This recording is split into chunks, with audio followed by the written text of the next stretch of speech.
40.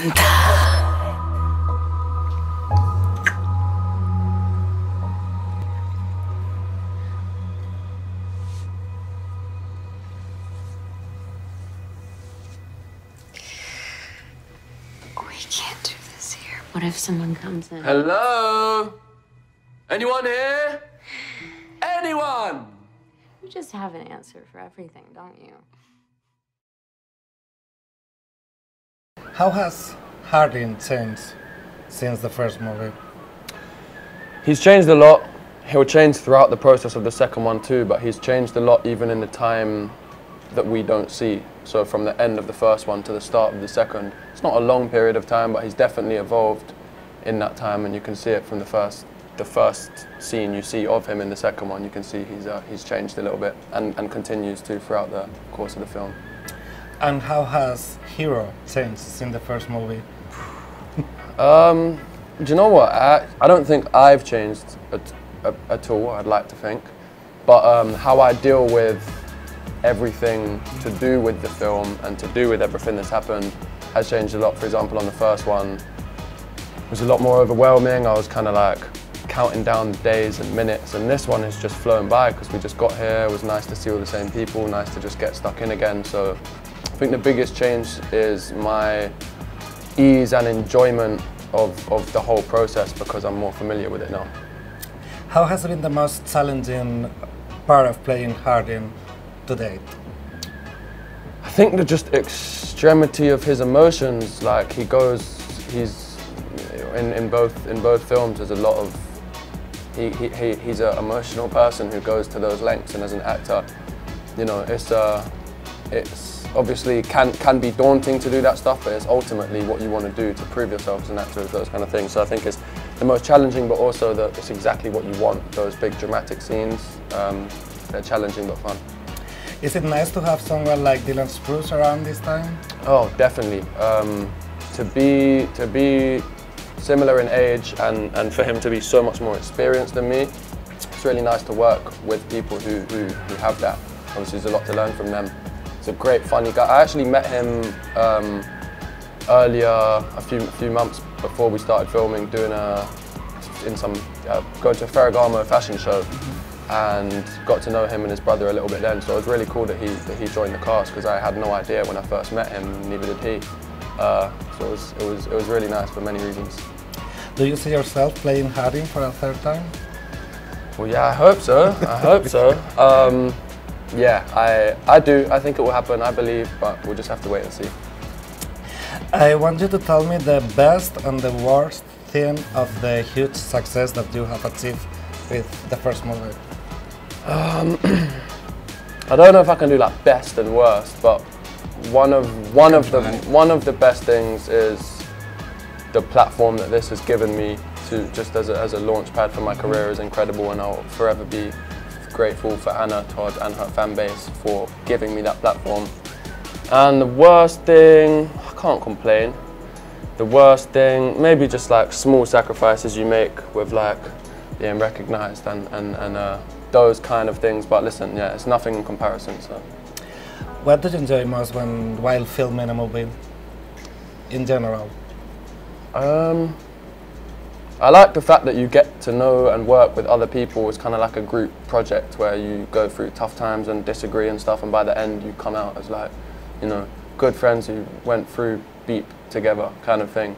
So there's a nice kind of family feel to it all, and the fact we've come back next year, it's really cool to have the same group of people.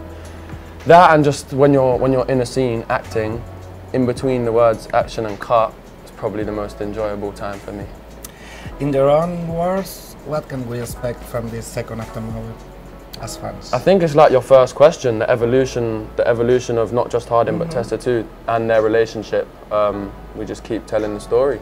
Yeah, both of them change a lot, and it's just really interesting to see them go about that. So yeah, the evolution of the characters is ultimately what I love most about this film. ¡Te se abre la puta puerta! Es Hardin, Scott. Hardin, tienes dos opciones. O me follas o te largas. Tú decides. Anna, did you expect to be here shooting another installment of the after story? I did, I'm not gonna lie, just because of the success of the first one and how many people were so excited for it. I kind of knew, I mean, of course there was a little bit of doubt, but I pretty much knew, given how loved the first movie was, that we would be back this summer. So I pretty much went right to planning this one. The first movie of After was your first time working on a movie. Do you feel more confident now? Yes, definitely feel a lot more confident. I've learned a lot. I'm still learning every single day, but I try to be as involved and see what's happening behind the scenes as much as possible, so then I can just take more from every time I'm on set. But I definitely have learned a lot this year. How have Tessa and Hardin evolved from the first plot? A lot. I mean, we see Tessa becoming a woman, essentially. She has an internship now. She's not hanging out at the campus. She's making new friends in Kimberly and people at her new job. She's just more sure of what she wants. I mean, at the same time, she's not, 'cause she goes back and forth, but she's evolved a lot. Hardin has evolved, but he's almost a little bit gone backward, just because we are showing more of the darkness in Hardin this time and the complications that he's had in his life, and we're bringing more of his backstory since this movie is his point of view. So in a way he's regressed a little, but he evolves so much over the course of this one film that they're both changing a lot. In this new movie there's a new character which is a little bit problematic and it's called Trevor. What can you tell us about him? I am so happy with the performance and the kind of way Dylan Sprouse has brought Trevor alive. In the book, I don't really love Trevor, even though I made him, but he drives me crazy because he's just always in the way. But in the film, I'm almost rooting for him in a way. Obviously, I love Hardin, but Trevor as Dylan is just, it's so good. He killed it. It was really great. Did you find some sort of inspiration for your new stories after all what happened with the first After movie? Yeah, I learned never to write a book about a bunch of tattoos because when you try to film it, it is crazy. I realistically have just thought more in terms of not only keeping the story on the page. So when I'm writing, I'm not, it's hard to explain without giving specific scenes, but just in a way I'm just thinking from a film point of view as well now, which is really fun and almost like a writing exercise for me, to where I was so used to writing the other way that now I'm thinking more in scenes and how things could be adapted. Would you like to develop the story of Tessa and Hardin more, or would you like to move on to another things?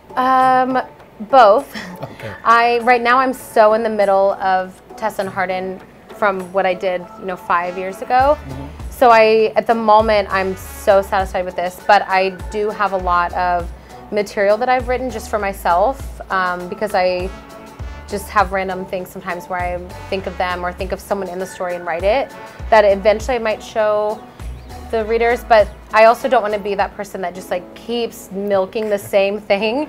So I would love to make these films as best as possible and focus on my other books for now, and then if there's another After book in a few years or so, I'm not going to say no now, but I can't promise. So that was my next question. Do you see After as a film franchise or not? Yeah, I mean, yeah, definitely. We killed it in the first one. The second one, the film is significantly different, but in the best way. We've really kind of raised the stakes and just brought an entirely different feel to it. So if they loved the first one, and even the people who didn't love the first one, when you watch this film, I'm so confident in what we've done that I definitely think it's a franchise for sure. And I also think we'd have a lot of angry fans if we just stopped after this film, especially because this one is just so great from both characters. I don't want you to spoil this new movie, but what can we expect from it different from the book? Just a couple of the storylines of side characters. It's really hard when you have an ensemble type cast, when there's so many characters. In the book, everyone has such a developed backstory in future and present, but you just can't do that on film because this is, at the end of the day, about Hardin and Tessa.